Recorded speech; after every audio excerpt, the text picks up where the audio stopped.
Welcome to Big Life Weekly Series, where we empower high achievers to break free from limits, unlock their natural potential, and live a big life. I'm your host, Robert Acosta, and each week we will explore the strategies, mindsets, and tools you need to thrive, not just in your professional career, but in every aspect of your life. Whether you're a leader looking for a better balanced life, an entrepreneur aiming for sustainable success, or someone ready to take the next step toward your best self, this podcast is your space to grow, reflect, and take action. Let's dive into today's episode.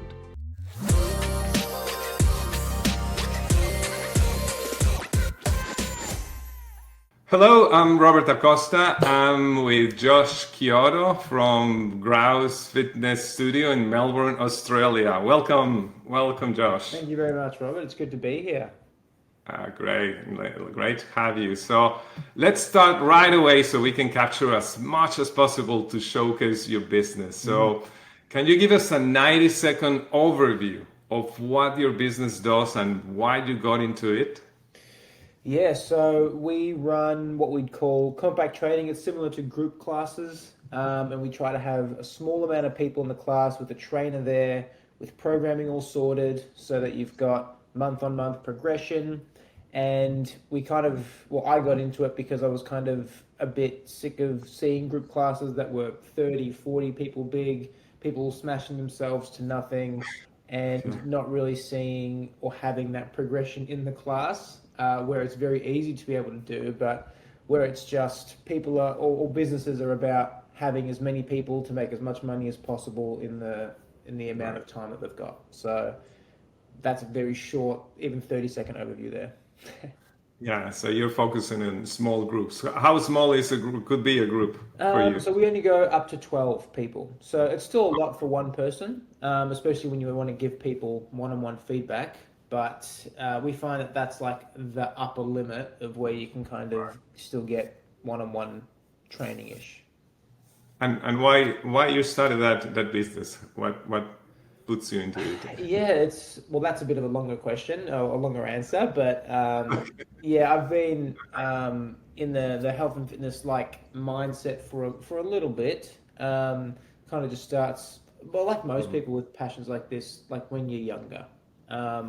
And so it kind of just stems from me not being healthy, me being overweight as a kid, and then just trying to want to learn this stuff so that I didn't have to rely on a personal trainer myself, so that I didn't have to pay for that $3,000 or $4,000 a year just so that I could be healthy. So I was like, if I invest that into myself, at least I know that I can do it. And along the way, you meet people, and I met this guy who owned the gym that I'm at now. Previously, I photographed his wedding because that's what I was doing for a job, photography.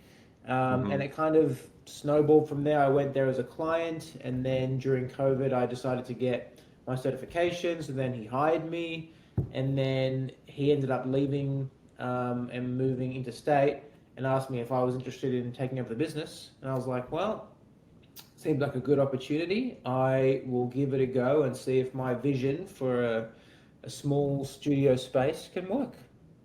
Oh, that's great. Yeah. So what do you enjoy most about your work in the fitness industry?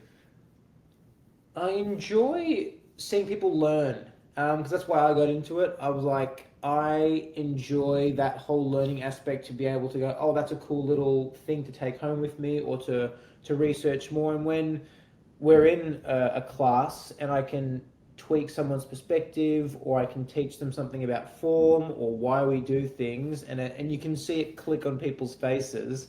That's why I do it, because that's the whole point. Like, I'm not here to really like try and barrier information or go, oh no, you have to pay for this or pay for that. It's like, you've got me, ask me questions, let me impart some knowledge onto you, because that's the whole point. I'm not just trying to sell. Like, I want people to actually take something away, even if it's from just, a 2-minute conversation.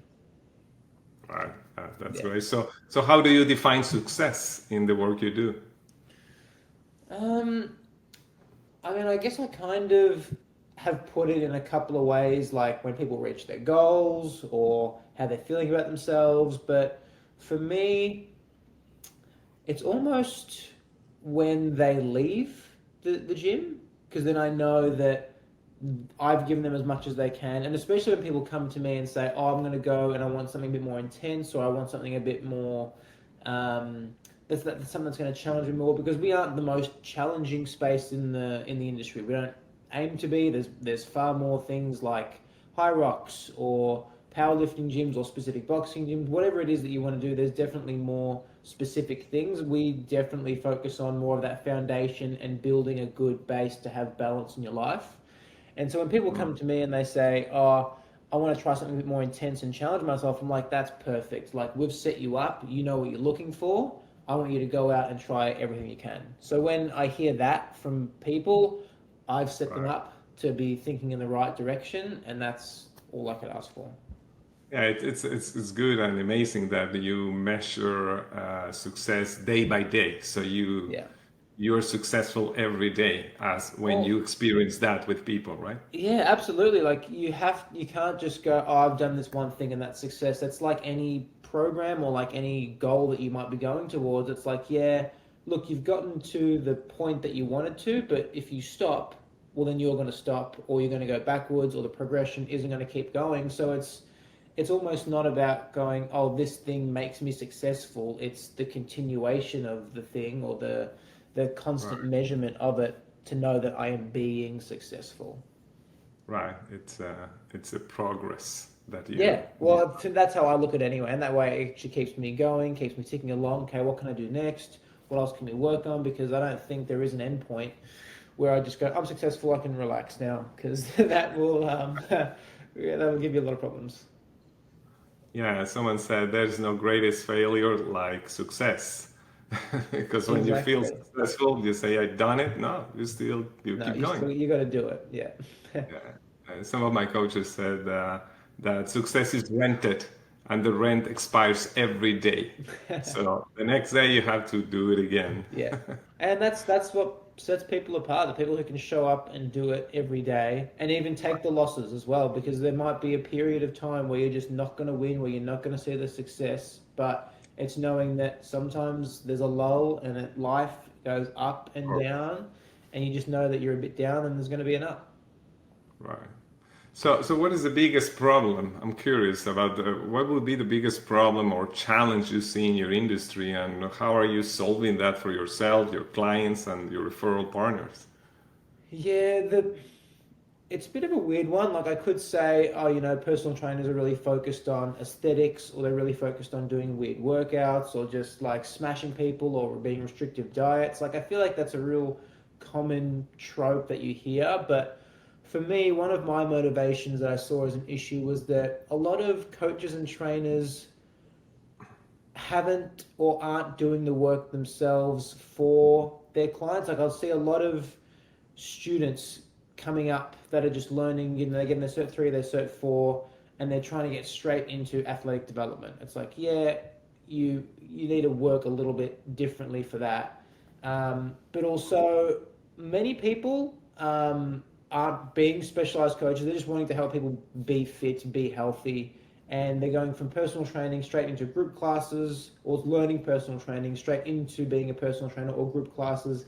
And the one thing that many of these trainers don't have perspective on is what their clients' lives look like, which is, in my perspective, a 9 to 5 job. Hmm. Being able to know what that 9 to 5 job does for your life, where like how you've got to manage your time when you've got 8 hours that is blocked off for somebody else, where you might have to travel an hour to and from, knowing how to fit fitness into that, knowing how to balance your food, knowing how to balance the events, knowing how to balance that stress. A lot of personal trainers don't have that perspective and don't quite understand what they're asking of people when you say, "I need you to be here at 6 a.m. tomorrow morning every day so that we work out." It's like, yeah, it's easy for you because that's your job. Like you just work people out. But these people that like, and I still work 9 to 5. I don't do this full time. I still am trying to hold on to my 9 to 5 so that I keep that perspective, so that I know if I can balance my life, health, fitness, stress, events, then the advice that I'm giving to my clients, to people, is coming from a place of experience. Right. Yeah. It looks like a holistic training. It's not only physical. You cannot detach their life with their physical. So it has to be all together, right? And Exactly, that's and that is going to be 99% of people's lives. We haven't really escaped the 9 to 5 yet. Some people have. Congratulations. Like, I'd love to, but I think to keep my advice true, I tell people I still work 9 to 5. I still make this work. I still run the gym. I still have other projects. Like, it's just time management. The only thing I can't comment on is having kids. I don't have kids. okay. I plan to, but that's one aspect of life that I can't comment on yet. Yeah. Yeah. You have to plan it, of course. Yeah. So having said that, who would you say is your ideal client, and what significant outcomes can they expect when working with you? Yeah, I mean, my ideal client is just, I mean, I guess it's a bit boring, but it's just someone who wants to find that balance. Like, just wants to. The hardest thing about working out if you go to a gym is knowing what to do and knowing what to do consistently. And that's kind of where we kind of bridge the gap, because we've got programming that runs for a 4 month block per year, and that we don't repeat, but we run a similar block 3 times per year.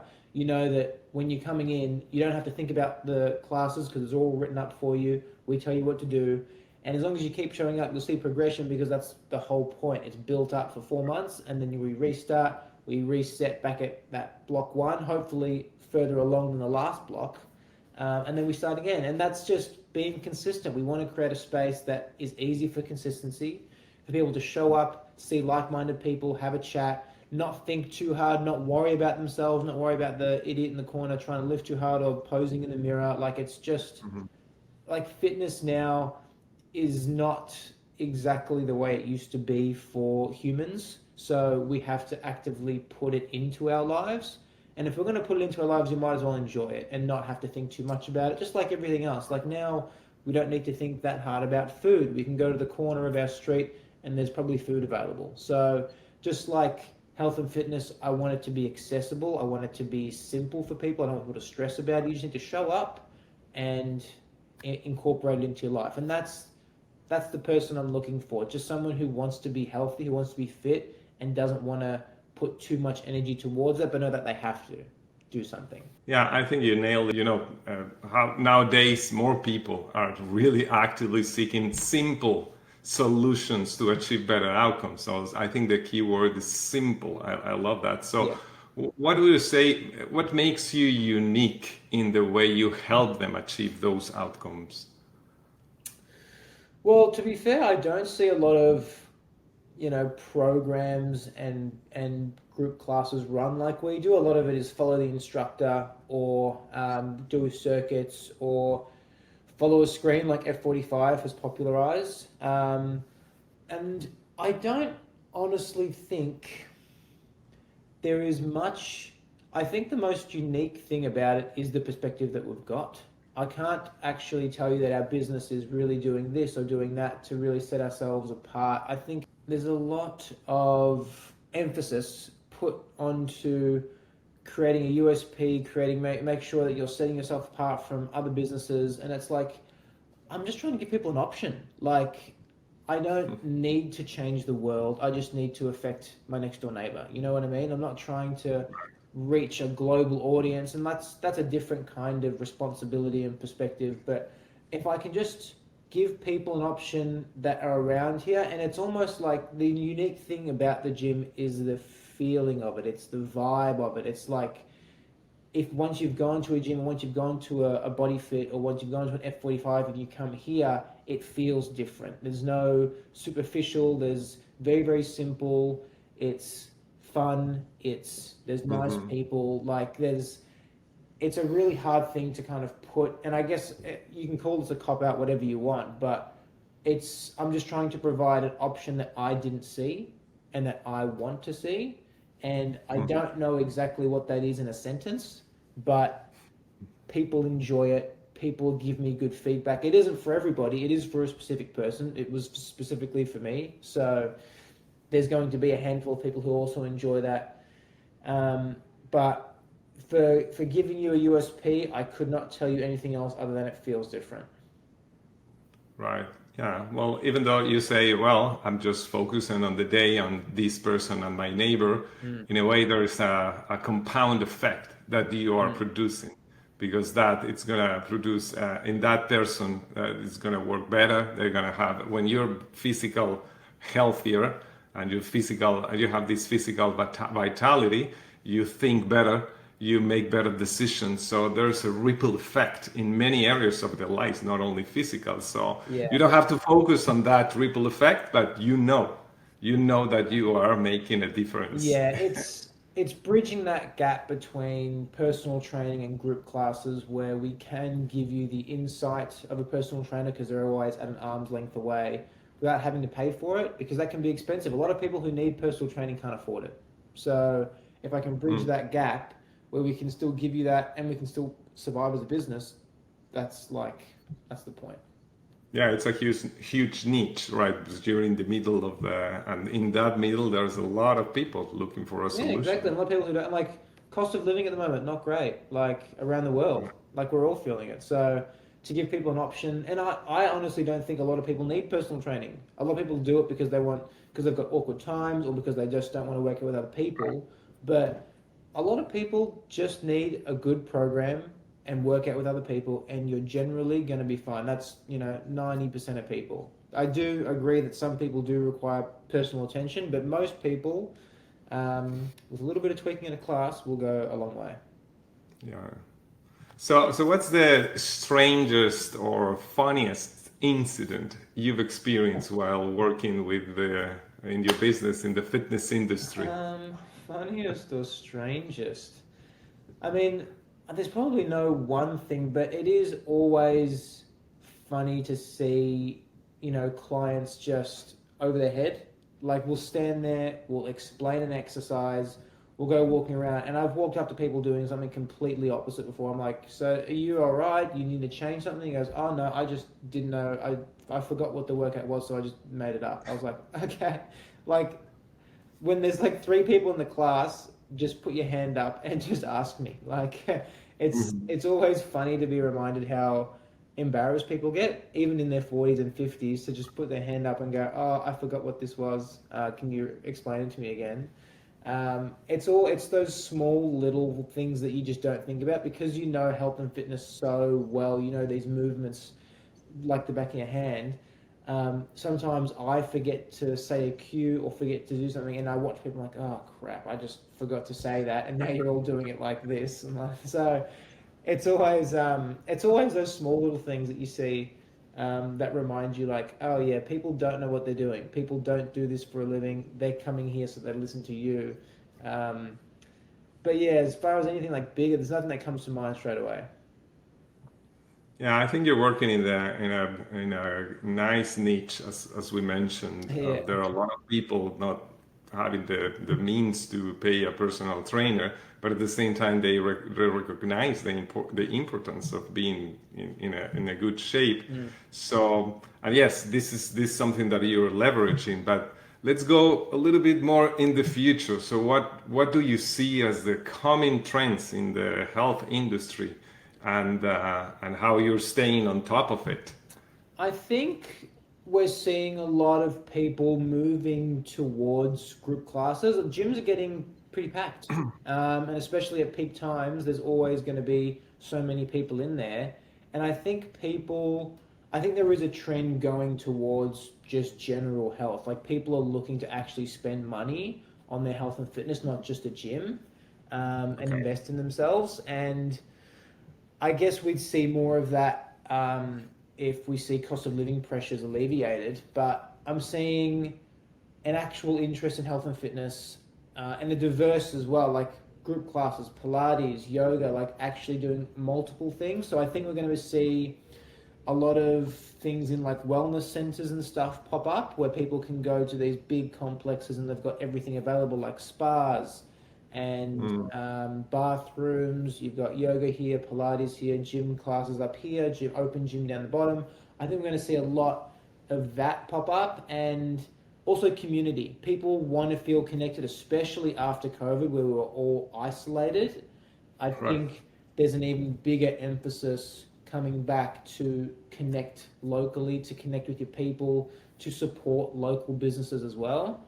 And as far as staying on top of that, it's expensive to make a wellness center, but we do try to offer services that aren't just fitness. Like we do have a service where we can go, let's focus on your nutrition. What goals do you want to hit there? Are you eating properly? What's your stress like? And we've got that little bit of coaching on top of our classes so that we can monitor what you do in class, but then also what you're doing outside of it so that we can reach those goals, whether it's a wedding, whether it's a triathlon or a marathon, or an event, so that we can just keep you along the way. So, and also we're local and we keep classes full to keep that community there. So we're a very small, I guess, aspect of that future that I see, but as long as we keep at it, I know we're doing a good job. So it is just consistency, and then over time, I'm hoping those things compound a little bit, and we see some larger growth. I don't know if I ever want to open up a second studio. That's just a different business altogether. If we get there, you know, a good problem to have. But I think for now, it's just making this one as good as possible. And once it gets to a point that it is good, I'm happy. Like it doesn't need to just expand and become this huge thing. Right. So what advice would you give to someone just starting within this business? What would you advise to focus on? I'd say focus on yourself. Really understand why you're doing it, because that comes across.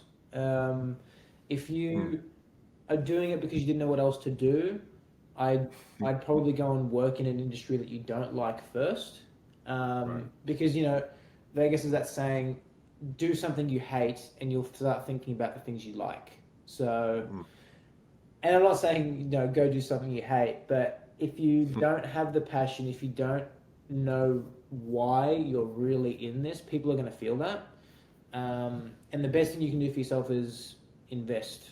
Go learn from people. Go hire other personal trainers to train you. Go and study things that you wouldn't normally study. Go and do yoga classes, Pilates. Go and make yourself broad so that when someone asks you a question, you've at least got a little bit of experience. Go and learn how to run. Go and learn how to swim. Go and, you know, you don't have to be perfect. You don't have to like go down this one line unless you're like in sprinting and athlete development and that's your thing. Sure, you know, go down that line. But most people are going to be general, and most people in your life are going to be general. And if they know that you're a personal trainer or a coach, they're going to ask you stuff. So right. you're also a role model in that sense, because a lot of people put a lot of importance on health and fitness. So automatically you kind of become this pillar in people's lives that people will go, hey, how about this? Or how about this food? Or oh, this is happening. Can you help me with this? And you automatically assume a role of the health expert. So keep Mm, yourself broad, widen your perspective, make sure that you really are in touch with what's happening around the world, what trends there are, and actually understanding why those things are happening. Because people are going to ask you about it regardless. right. So my biggest advice is invest in yourself and make sure that you're passionate about what you do. So how long have you been in this industry? Being a fitness instructor, you would say? I have I've owned this studio since March 2023, Okay. and before that I was a trainer here for 2 years. So I haven't been in it like that like 3 or 4 years, and then I've kind of just been before that on and off doing my own thing, trying to piece things together. But properly, it's been like the last 4 years of really trying to double down, learn what I can, do other courses that might teach me something, and it's been really good. I've learned a lot more outside of my courses than anything else. So I haven't been in it, you know, decades and decades, but you don't need to be practicing something for that long to really start the train moving. Yeah, I was asking because what would you say it's been so far the biggest failure or the biggest challenge you Mm. have faced at this point in your life? It could be your business or something that you used maybe to shape the way your business is now. Yeah, I think it's the challenges that you constantly come up against, and it's always, do I know enough? Am I saying the right thing? Am I, you've got that imposter syndrome constantly. And because my career that I studied at uni was film and television, and I still work in it, it's a very, very different industry to health and fitness and personal training. So I'm conscious that I have this kind of dual perspective or this dual knowledge that always comes out, and because I've been doing film and TV for so much longer, that stuff like the back of my hand I speak very, very confidently on. And health and fitness is one that I tippy toe across. Like, I'm always a bit more on eggshells because everybody's got an opinion about it, so I try not to become too too much of an authority figure about it. If someone asks me a question, that's usually where I leave it. I don't go out and preach things. People know that I'm a personal trainer or I'm a coach, and if they have a question, then I'll answer it. But I try not to start conversations because that's just opening a can of worms that no one wants to deal with. Um, but I think, yeah, as far as the biggest challenges, it's a lot of it's mental. It's really telling yourself that you do know what you're doing and that you should be doing this. Because it's really easy to look online and go, oh, that person's doing so much better, or oh, look at them, they've got all these followers, or oh, maybe I should be doing this or doing that. And you start questioning yourself. And sometimes it's just that reminder in the gym, someone going, I love these classes, I love what you're doing, keep doing what you're doing. And it's a good grounding moment for you. Um, but yeah, the biggest challenges are mental, the ones that come up. As far as anything like literally, running this business has been difficult, to say the least, alongside a full time job and other projects. And you try to find your footing. I changed the name of it last December, so it's been under a new name for the last year. You try to figure out the programming. Trainers leave, trainers come. You've got all those small little business things that you have to deal with that aren't about training at all, and that's a learning process in and of itself. Like, and then the costs as well. You have to worry about each month. Plus, I have to still do my 9 to 5 and make sure that I'm doing that properly as well. So it's that challenge of actually finding balance where all of this works from Monday to Sunday has been a whirlwind to make work, and Yeah. also still have time to do things like this. Yeah, and I know the world is moving very fast and faster and faster. So, Yeah. what is the next growth area for you personally and your business? For me personally, I think it's learn more about what's out there, learn more intricacies about the body. I'm not just interested in, what the bicep does. I'm always interested in why we do things, how things are connected, because the body's not, I don't think it doesn't move in isolation. Everything's connected to each other, and having a more holistic view on that is interesting to me. And learning what other cultures do for bodies. Like, it's just things that take time to sit down and learn and absorb and then practice, which I'm just a bit short on time for. Mhm. So that's where I'd like to be personally, just get more holistic over my life. And Mhm. as for the business, it's honestly just members. Just get members into the gym because I know what we're doing is good. We're finally found our footing. It feels good. We know that we're confident with the program. We can tell people, yes, you come in, you'll see progression. We track your numbers. You'll have a trainer there all the time. And it's very simple. Just grow the member base and keep doing what we're doing. There's no grand plan. I mean, yeah, we could go online. Yeah, we could, like I said before, open up another place. But all of those things, I've thought about them all before, and it changes the responsibility and it changes the business. And there's just a lot there. I just would rather focus on doing what we're doing already because it's working, and just Right. doing it well. That's right. That's a Yeah. good answer. So, if you could have a lunch with one person, living or dead, who would it be and why? It would probably be Steve Jobs. Steve Um, Jobs. yeah, Okay. I think Apple would look very different if he was still alive today. I don't, I'm not sure why. I just think his leadership, his ideas, his perspective was so different and unmatched that it was always going to change whether he was there or not. Um, and yeah, he built something pretty crazy and incredible with a big team to help him, of course. But I think, yeah, his ideas and knowing what he really thought of his products, what he really thought of where the future was going to be, just an insight into how he thinks. That Mhm. would be a good conversation. So you think a question of he was a futuristic. He was instrumental in the future. So you would say that if he was alive and you could speak to him, you would grasp all that knowledge in order to use it maybe in what you are doing right now. No, I mean, I don't try to look too much for answers because I think they're all a bit crap anyway, and no one really can give you an answer on your own business or what's going to happen. But I try to I try to put myself in a lot of people's shoes and go, how do you see the world? How do you answer this question? Because I've answered this question before. How do you think about it? And being able to get a glimpse of how people approach problems is more interesting to me than how they figure them out. So what is the best way for people to contact you if they would like to work with you or maybe discuss something with you? Yeah, I mean, even though we're a physical space, like I do stuff online, it's now that the world's changed with COVID and stuff, there's so many ways to do things. My website, grousestudio.au, is the easiest way to get in touch. And that'll have an email there, it's got my phone number, it's got a form.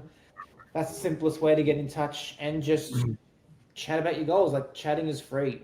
It's not like it costs No, money. If you want to ask a question or if you just want to get some perspective, like I will respond to every single email that I get. great. Yeah. Okay. Well, that was terrific. I enjoyed this conversation with you. Thank you for joining me on Big Life Weekly series. I hope today's episode gave you the insight, inspiration, and tools you need to move closer to the life you're meant to live. Remember, true success isn't just about what you achieve, it's about how you feel while you achieving it. If you found value in our conversation, please subscribe, leave a review, and share this episode with others who are ready to embrace their big life. Until next time, stay focused, keep growing, enjoy life, and break free.